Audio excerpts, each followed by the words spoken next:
Hello friends, स्वागत है अपने YouTube चैनल धैर्य स्टडी पॉइंट में। आज अपन बात करने वाले हैं 1935 का भारत शासन अधिनियम, उसकी विशेषता के बारे में डिस्कस करने वाले हैं। मैं आपको बता दूं कि पिछली वीडियो में मैंने इसके कारणों के बारे में डिस्कस किया था कि 1935 का अधिनियम आखिरकार क्यों आया था भारत में, तो उन सभी के बारे में मैं डिस्कस कर चुका हूं। यदि आपने वो वीडियो नहीं देखा है तो उसका लिंक मैं डिस्क्रिप्शन बॉक्स में डाल दूंगा, आप वहां पर भी उसको जाकर देख सकते हो।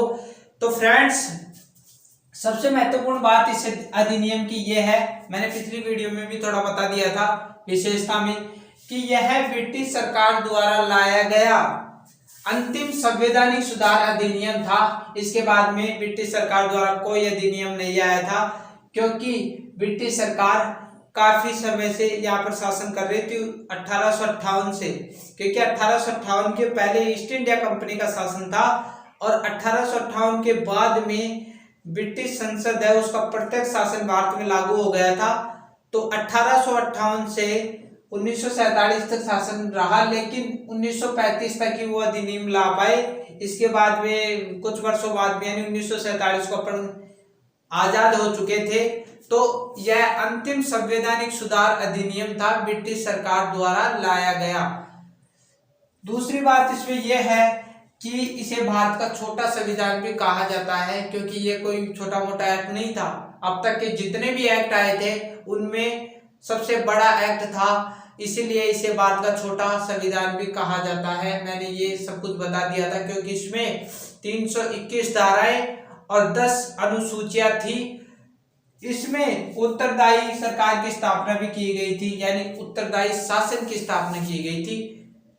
वह शासन, उत्तरदायी शासन क्या होता है कि वह शासन जो जनता के प्रति उत्तरदायी हो, जनता के विचारों को परख कर उनकी जो सुविधाएं है उन पर काम करे, वो उत्तरदायी सरकार होगी। जनता की बात माने, जनता का विरोध नहीं करे। तो इसी अधिनियम में उत्तरदायी जो शासन है, जो शासन व्यवस्था है, उसके बारे में भी खुलकर बताया गया था और ये प्रावधान भी लाया गया था उत्तरदायी सरकार का। अब अपन पॉइंटों के माध्यम से डिस्कस करेंगे कि इसकी जो विशेषता है उसको पॉइंटों के माध्यम से देख लेते हैं। तो पहला पॉइंट अपन लिखेंगे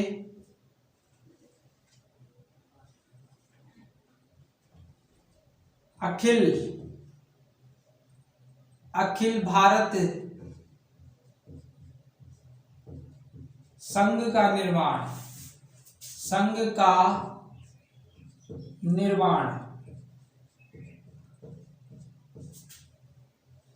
अखिल भारतीय संघ का निर्माण पहला पॉइंट है, अखिल भारतीय संघ का निर्माण।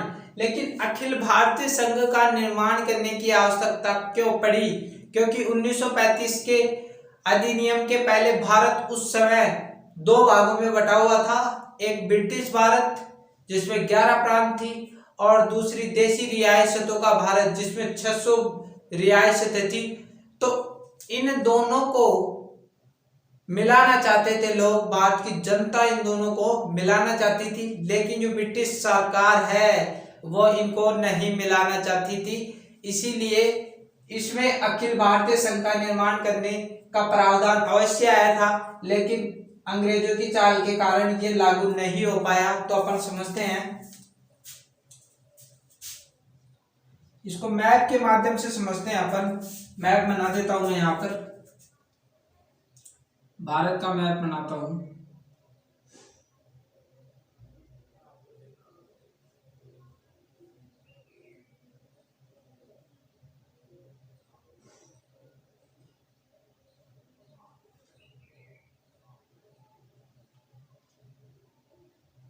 यह अपन का गुजरात आ जाएगा। फिर इसके बाद में अपन इसका जो दक्षिणी सिरा है वो बना देते हैं। अपन को समझना है सिर्फ चीजों को, ठीक है। तो यहां से ये जो भूटान है और ये भारत का दक्षिणी सिरा आ जाता है, ठीक है। हमने ये नेपाल आ गया और ये जम्मू कश्मीर। तो इस प्रकार जो 1935 का जो भारत था, यानी 1935 का जो भारत था वो भारत दो हिस्सों में बटा हुआ था, ठीक है। दो हिस्सों में बटा हुआ था। पहला जो भाग था वो ब्रिटिश भारत था, ब्रिटिश भारत। ठीक है, पहला भाग हो गया इसका ब्रिटिश भारत, और जो दूसरा भाग था वो देसी रियासतों का भारत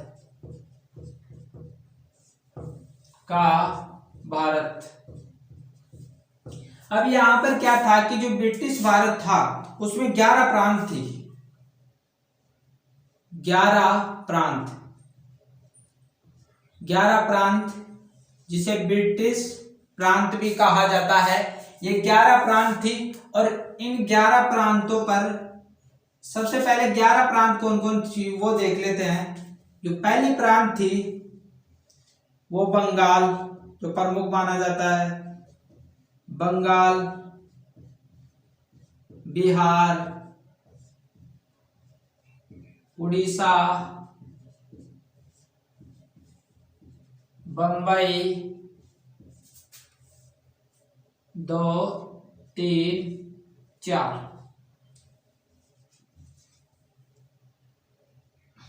मद्रास, छठा, असम, सातवां, पंजाब, 8वां, सिंध, 9वां, उत्तरी पश्चिमी सिंध, 10वां यानी उत्तरी पश्चिमी सिंध संयुक्त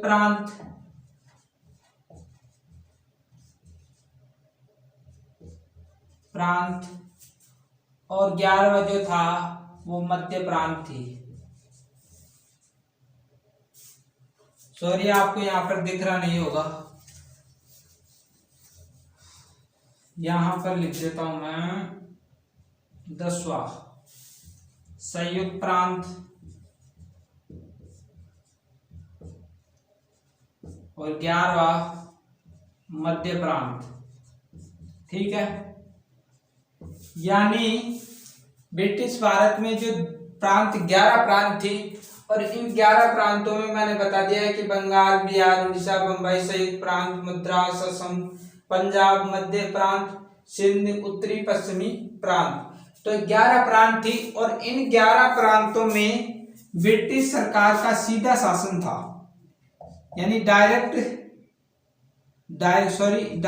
सीधा शासन था, यानी डायरेक्ट बोलते हैं सीधा शासन यहाँ पर करती थी। लेकिन जो दूसरा जो भारत था, देशी रियासतों का भारत था, इसमें 600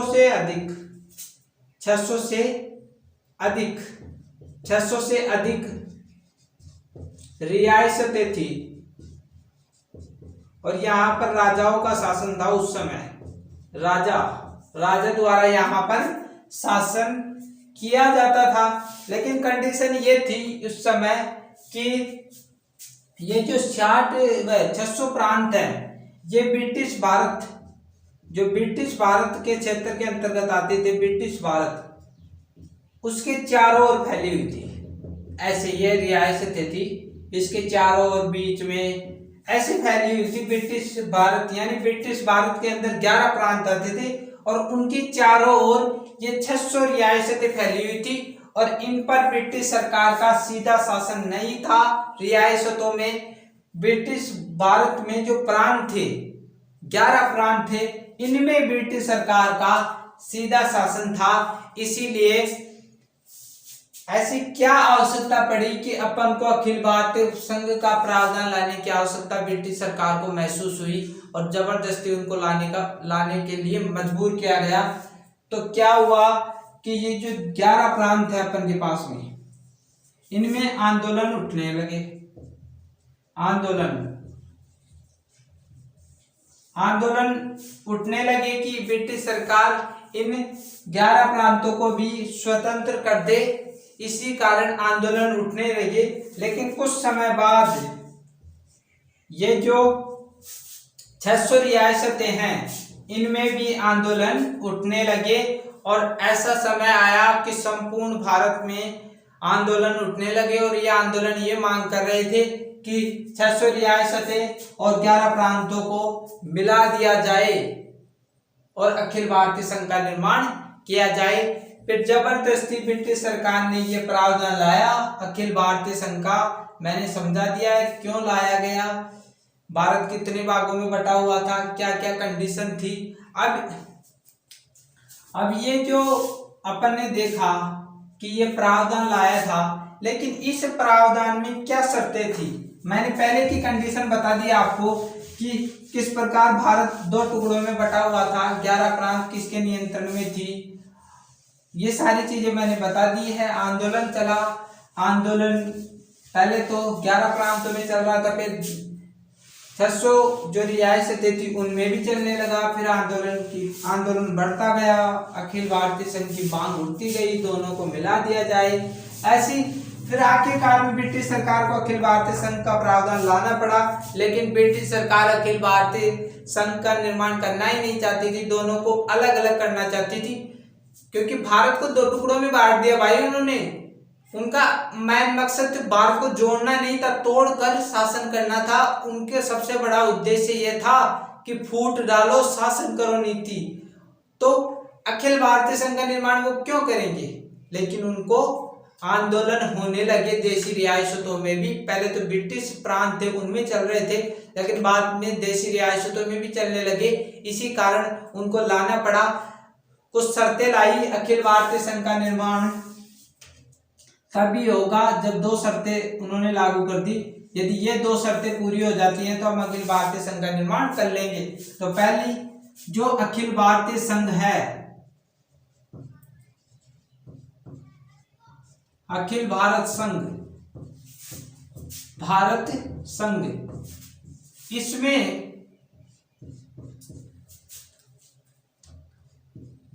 ब्रिटिश भारत का मिलना अनिवार्य, ब्रिटिश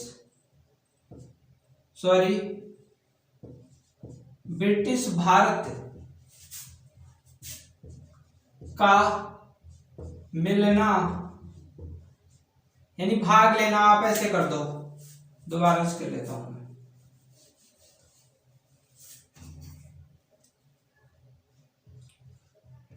ब्रिटिश प्रांतों का भाग लेना अनिवार्य। ठीक है, पहली शर्त तो ये हो गई। दूसरी शर्त हमारे सामने ये थी, हमारे सामने दूसरी शर्त ये ला रखी गई कि जो देशी रियासतें हैं, देशी रियासतें कितनी थी, 600 से थी, उनका अखिल भारतीय संघ में मिलना ऐच्छिक कर दिया गया। ऐच्छिक यानी अपनी इच्छा पर निर्भर होना, अपनी इच्छा पर निर्भर,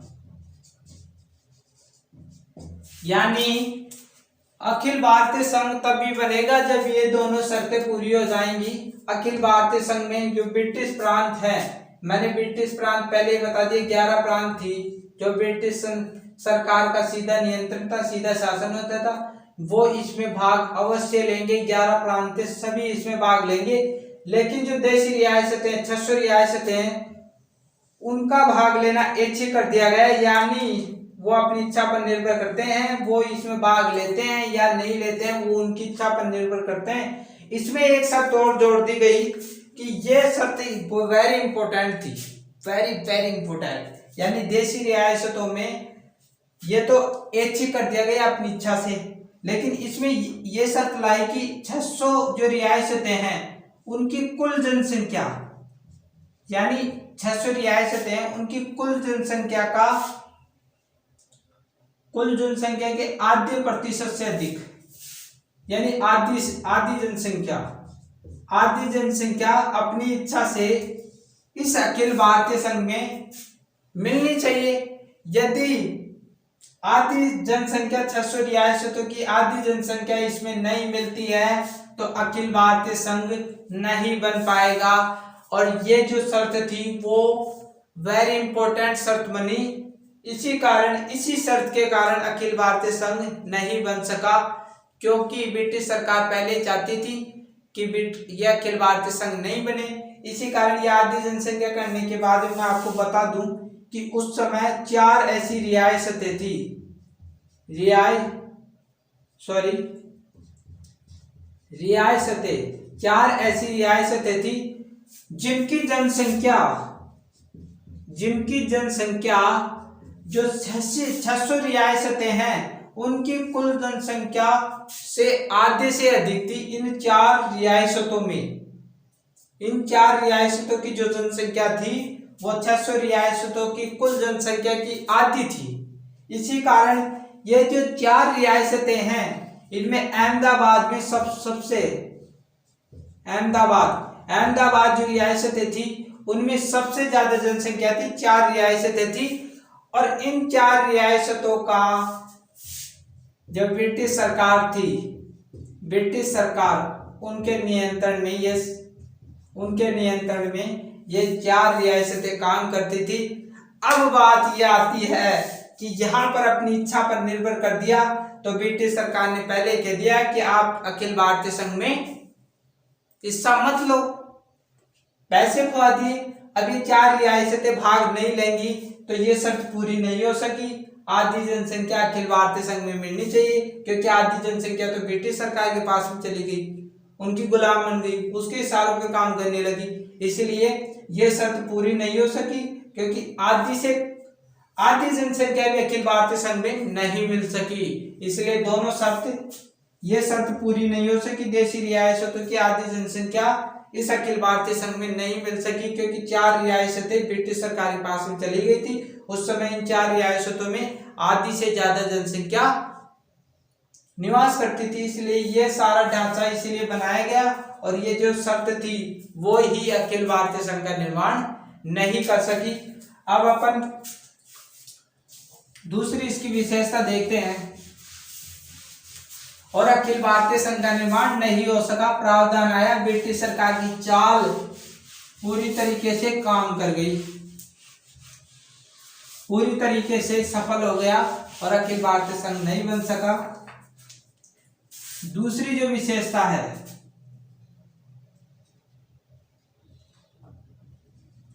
संघीय विधानमंडल की स्थापना। संघीय विधान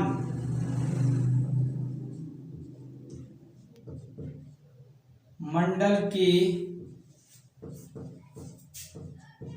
स्थापना।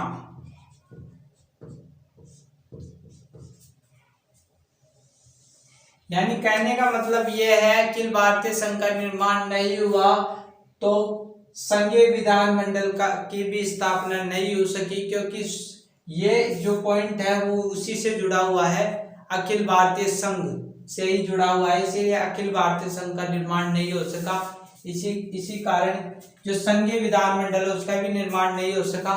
लेकिन प्रावधान अवश्य ब्रिटिश सरकार द्वारा लाया गया, लेकिन उसे लागू नहीं किया गया। और ये जो अखिल भारतीय संघ है वो संघीय विधानमंडल, इसका जो प्रारूप आया था, प्रारूप ब्रिटिश सरकार यानी ब्रिटिश संसद से जो प्रारूप बनकर आया था, उस प्रारूप की मैं यहाँ पर जिक्र करना चाहूंगा। वो प्रारूप क्या था? द्विसदनात्मक व्यवस्था, द्विसदनीय व्यवस्था। और द्विसदनीय व्यवस्था में 2 सदन रखे गए, उच्च सदन,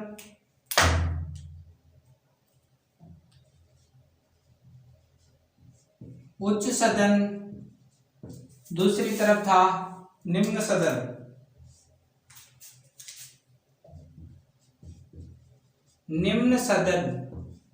ठीक है। उच्च सदन में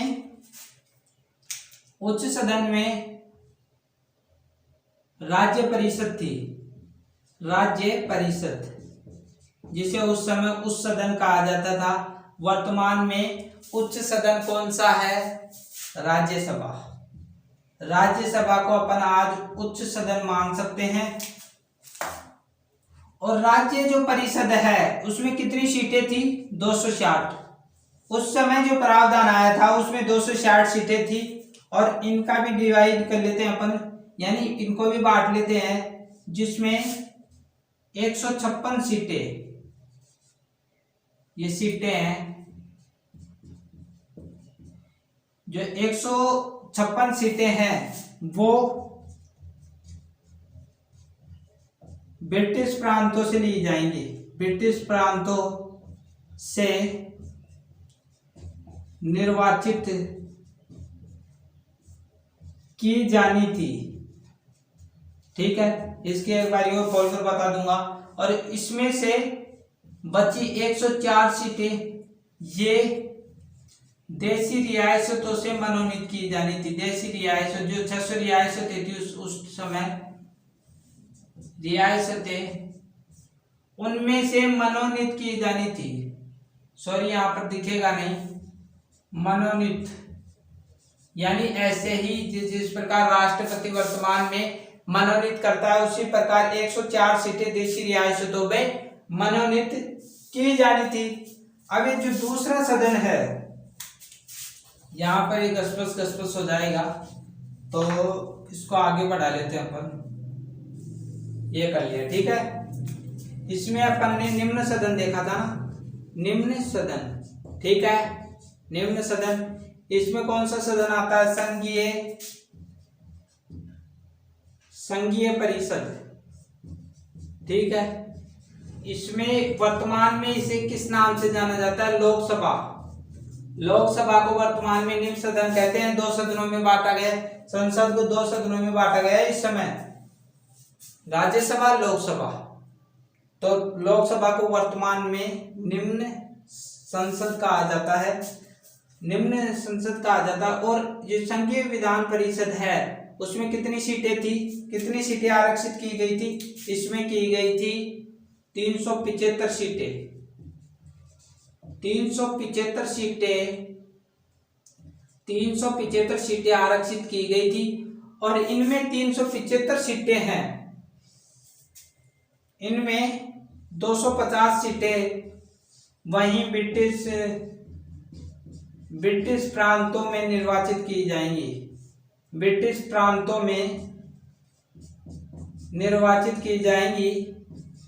और इनमें से जो बची 250 सीटें हो गई, बची 125 सीटें, ये 125 सीटें देशी रियासतों से निर्वाचित की जाएंगी, देशी रियासतों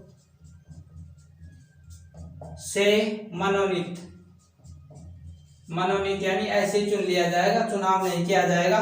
तो ये ढांचा निकल कर आया था उस समय, ये ढांचा भारत में आया था। दोबारा समझा देता हूं कि जो प्रारूप समिति यानी प्रारूप बनकर आया था इसका ब्रिटिश संसद से कि इस प्रकार ये ढांचा होगा संघीय विधान मंडल का, संघीय विधान मंडल का ये ढांचा होगा जिसमें द्विसदनात्मक व्यवस्था लाई गई, जिसमें प्रथम उच्च सदन, निम्न सदन 2 सदनों में बांट दिया उस समय। जिसमें उच्च सदन में अपन की उस समय राज्य परिषद थी और राज्य परिषद को वर्तमान में राज्यसभा कहा जाता है। इसमें अपन के पास में कितनी सीटें दी गई थी? 260। 260 में से 156 सीटें ब्रिटिश प्रांतों से निर्वाचित की जाएंगी, बची 104। इन 4 ये जो 104 सीटें हैं वो देशी रियासतों से मनोनीत की जाएंगी, यानी ऐसे चुन लिया जाएगा। दूसरी तरफ जो निम्न सदन था उसको संघीय परिषद कहा गया उस समय, यानी संघीय परिषद का निर्माण किया गया। वर्तमान में लोकसभा भारत का निम्न सदन कहा जाता है। इसमें 375 सीटें थी, ठीक है। 375 सीटों में 250 सीटें ब्रिटिश प्रांतों से निर्वाचित की जाएगी, यानी उस समय 11 प्रांत थी ब्रिटिश सरकार की, उनमें सीधा शासन था, वहां से 250 सीटें निर्वाचित कर दिया जाएगा, चुनाव के द्वारा ले लिया जाएगा। और बची 125 सीटें ये देशी रियासतों से मनोनीत की जाएंगी। तो ये ढांचा सामने निकल कर आया, लेकिन इसे लागू नहीं किया गया क्योंकि अखिल भारतीय संघ नहीं बन सका। तो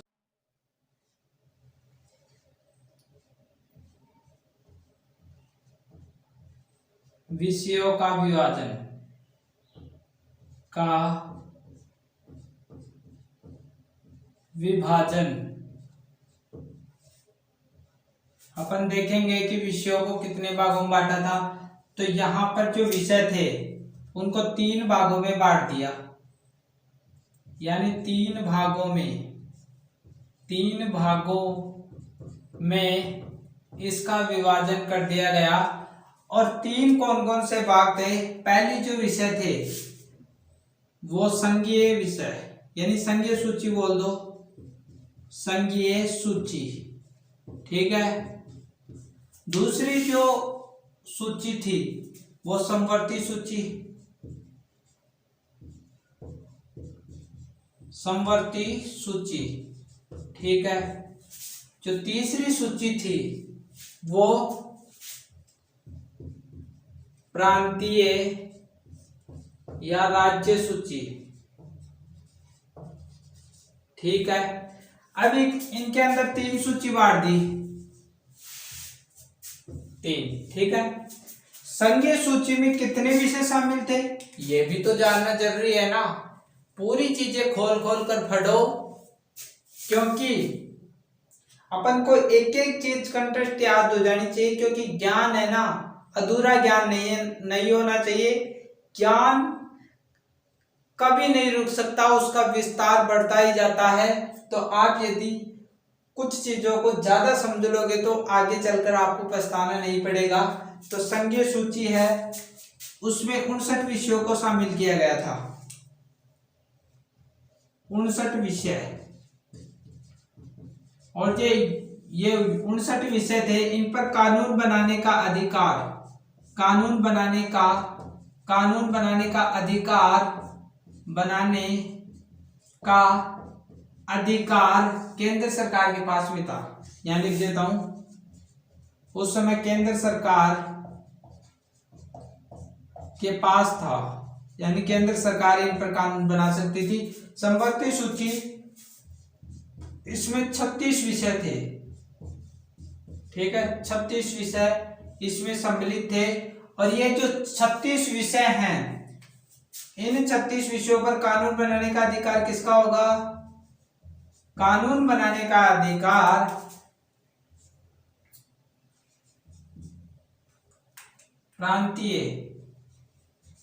प्रांतीय एवं केंद्र सरकार को था।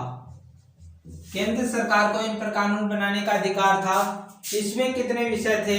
54 विषय थे, 54 विषय इसमें थे। इस पर कानून बनाने का अधिकार प्रांतीय सरकार का था, ठीक है। तो एक बार दोबारा से रिपीट कर देता हूं मैं कि विषयों का विभाजन इस अधिनियम में किया गया। विषयों को 3 भागों में बांट दिया गया। 3 भाग कौन कौन से थे? संघीय सूची, समवर्ती सूची और प्रांतीय सूची, या अपन राज्य सूची बोल सकते हैं। संघीय जो सूची थी उसमें कितने विषय शामिल थे? बार बार रिपीट इसलिए करता हूं क्योंकि आपको वो चीजें समझ में आए, ठीक है। तो 59 विषय थे इसमें। इन पर कानून बनाने का अधिकार किसका था? केंद्र सरकार का। केंद्र सरकार, यहाँ पर दिख नहीं रहा तो एक बार और लिख देता हूं, केंद्र सरकार का इस पर कानून बनाने का अधिकार था। केंद्र सरकार का इस पर कानून बनाने का अधिकार था। यह अपन क्लियर हो गया। दूसरा जो समवर्ती सूची है उसमें 36 विषय सम्मिलित थे, उन पर कानून बनाने का अधिकार प्रांतीय एवं केंद्र सरकार का था। अपन ये भी बोल सकते हैं केंद्र सरकार और प्रांतीय सरकार का इन पर कानून बनाने का अधिकार था। इसके बाद में प्रांतीय वह राज्य सूची भी इसको बोल सकते हैं, क्योंकि प्रांत और राज्य में ज्यादा अंतर नहीं है। तो इसमें कितने विषय थे? 54 विषय थे। इन पर कानून बनाने का अधिकार प्रांतीय सरकार का था। इसके बाद में यदि आपने इसका स्क्रीनशॉट लेना चाहो तो ले सकते हो। इसके बाद में चौथी विशेषता पढ़ेंगे अपन।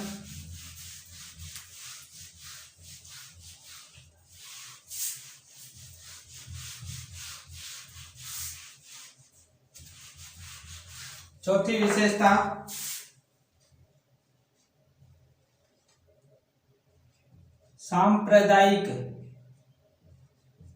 सांप्रदायिक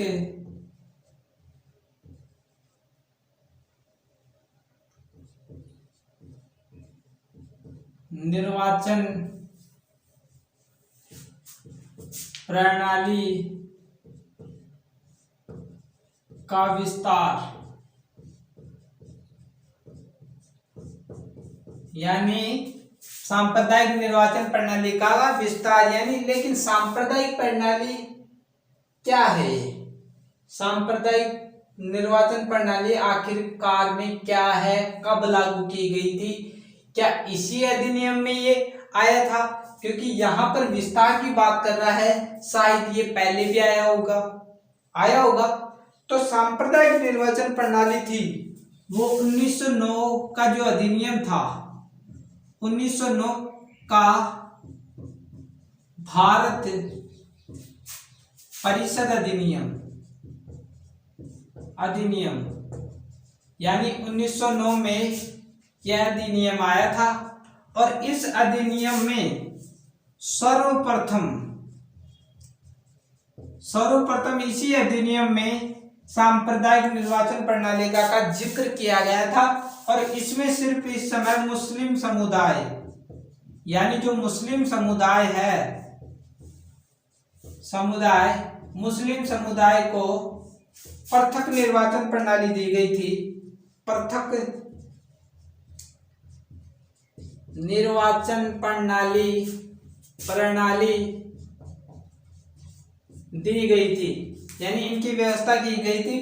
पृथक निर्वाचन प्रणाली का मतलब यह है कि जो मुस्लिम समुदाय है वो वोट लड़ सकता है, क्योंकि वो अल्पसंख्यक है, कम है, वोट लड़ सकता है। अपने जो समुदाय हैं उनमें मुस्लिम समुदाय के लोग को खड़ा करेगा, उसी को वो वोट कर सकता है। यदि वो अपने समुदाय से बाहर जाकर दूसरे समुदाय को वोट करता है तो उसका वोट लागू नहीं होगा, सिर्फ वो मुस्लिम समुदाय को ही वोट दे सकता है। इसे ही सांप्रदायिक निर्वाचन प्रणाली कहा गया। 1909 में ये प्रावधान आया था बस मुस्लिम समुदाय के लिए। लेकिन इसके बाद में दूसरा जो प्रावधान आया था, 1919 का जो प्रावधान आया था, यह अधिनियम था एक, 1919 का अधिनियम, ठीक है। ये जो अधिनियम आया था इसमें मुस्लिम समुदाय के अलावा जो अल्पसंख्यक हैं, मुस्लिम समुदाय के अलावा, मुस्लिम तो था ही, मुस्लिम समुदाय तो था ही, इसके बाद में सिख, ईसाई, जो भारतीय ईसाई हैं, वो यूरोपियन, यानी इन सभी को भी पृथक निर्वाचन प्रणाली दे दी गई।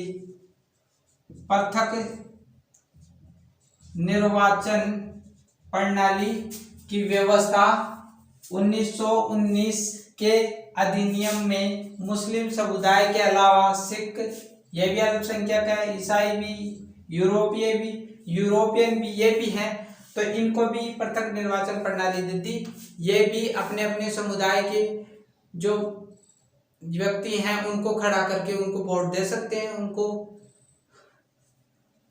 निर्वाचन के क्षेत्र में अधिकार दे दी गई। तो आप ये सोच रहे होंगे कि धीरे धीरे विस्तार चल रहा है। 1919 का जो अधिनियम आया था उसमें सिर्फ मुस्लिम समुदाय को दी गई, लेकिन 1919 का जो अधिनियम आया उसमें सिख, ईसाई, यूरोपियन आदि को भी पृथक निर्वाचन प्रणाली दे दी गई। लेकिन 1935 में इसका विस्तार कर दिया गया, 1935 में और इसका विस्तार कर दिया और समुदायों को भी इसमें शामिल कर लिया गया जो अल्पसंख्यक थे। तो इसमें इस प्रणाली का विस्तार किया गया। हमने ये जाना कि किस प्रकार इसका धीरे धीरे विस्तार हो रहा है। सांप्रदायिक निर्वाचन प्रणाली का धीरे धीरे विस्तार किया गया। 1909 में थोड़ा लाया गया, फिर 1919 में फिर थोड़ा लाया गया, फिर 1935 में इसका खुलकर विस्तार कर दिया गया। अब चौथी जो विशेषता है, पांचवी जो विशेषता है, वो विशेषता ये है कि संयुक्त निर्वाचन प्रणाली के तहत, संयुक्त निर्वाचन प्रणाली के तहत जो SCN है, शेड्यूल कास्ट, एससी का मतलब शेड्यूल कास्ट, उनको सीट आरक्षित कर दी गई। जो सीट आरक्षित यानी निर्वाचन के क्षेत्र में जो सीट है उनको आरक्षित कर दिया गया, यानी उनको सीट दे दी गई कि आपकी इतनी सीट होगी। तो संयुक्त निर्वाचन प्रणाली में एक नया चेंज लाया गया कि जो एससी है यानी शेड्यूल कास्ट है उनको सीटें आरक्षित कर दी गई। तो फ्रेंड्स, हमने इसमें 5 विशेषताओं के बारे में डिस्कस कर लिया। ये वीडियो थोड़ी बड़ी हो जाएगी, इसी कारण हम अगली वीडियो में 10 विशेषताएं हैं, ये 10 विशेषता हैं, इनमें से अपन ने 5 विशेषताओं के बारे में डिस्कस कर लिया। 5 विशेषताएं अगली वीडियो में करने वाले हैं। तो वीडियो के अंत, यदि आपको ये वीडियो अच्छी लगी हो, मैं जो कंटेंट दे रहा हूँ वो अच्छा लगा हो, तो इस वीडियो को लाइक, सब्सक्राइब और कमेंट करना ना भूलें। इस चैनल को प्लीज़ आप सब्सक्राइब कर लीजिए। तो फ्रेंड्स, मिलते हैं अगली वीडियो में, तब तक के लिए थैंक यू।